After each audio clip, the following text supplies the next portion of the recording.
सुप्रभातम।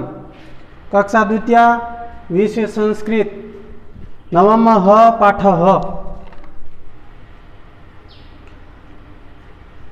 मम शरीरम मेरा शरीर। मम यानी मेरा, शरीरम यानी शरीर। तो मेरे शरीर के बारे में आज अध्ययन करते हैं। शरीर के कौन कौन से अंग हैं, हिंदी में तो अपने को ध्यान है और आज अपन उसका संस्कृत में भी उनको जानते हैं। तो सबसे पहले आपके सामने चित्र है और उस चित्र को देख करके अपने को ज्ञात करना है कि यह कौन सा है। तो सबसे पहले अब यहाँ जो अपने ऊपर का भाग है तो यह सिरह यानी सिर। दूसरा है जो आँखों से ऊपर वाला जो ये यहाँ का भाग है उसको संस्कृत में ललाटम बोलते हैं और हिंदी में ललाट बोलते हैं। फिर ललाट के नीचे नासिका, नासिका यानी नाक। उसके बाद में मुखम, मुखम यानी मुंह।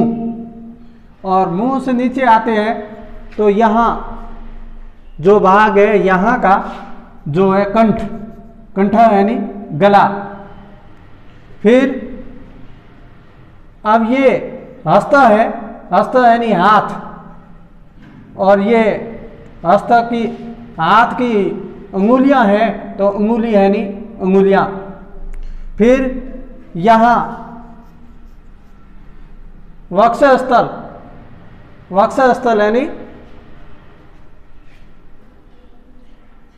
छाती।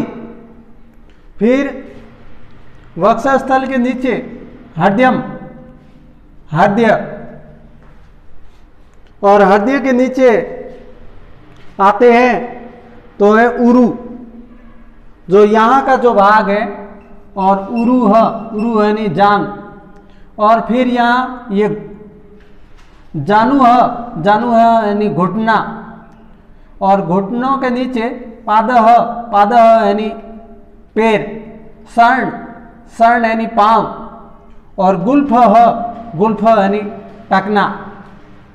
अब इधर और अंग है केशाह, केशाह यानी बाल। नेत्रम, नेत्रम यानी आँख।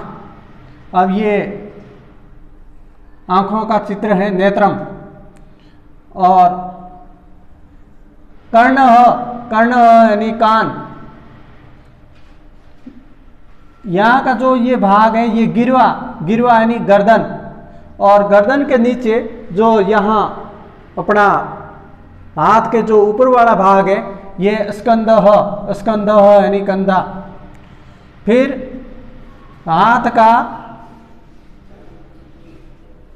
जो कोहनी है तो कुरपरह, कुरपरह यानी कोहनी। उद्रम, उद्रम यानी पेट। और यहाँ का जो भाग है कटियह, कटियह यानी कमर। फिर यहाँ संस्कृत के शब्द हैं और उसका हिंदी में अर्थ लिखा हुआ है।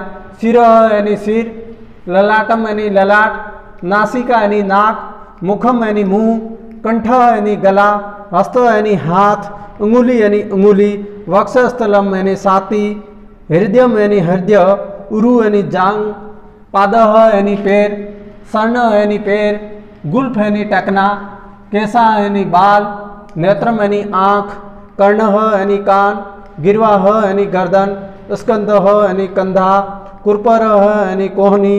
और उद्रम यानी पेट और कटी यानी कमर। तो ये कठिन शब्दार्थ है और शरीर के संस्कृत में अंगों का नाम है और फिर उसका हिंदी में नाम है। तो इन शरीर के अंगों को, इनको कठिन, जो कठिन शब्दार्थ है इनको कक्षा कार्य में करना है।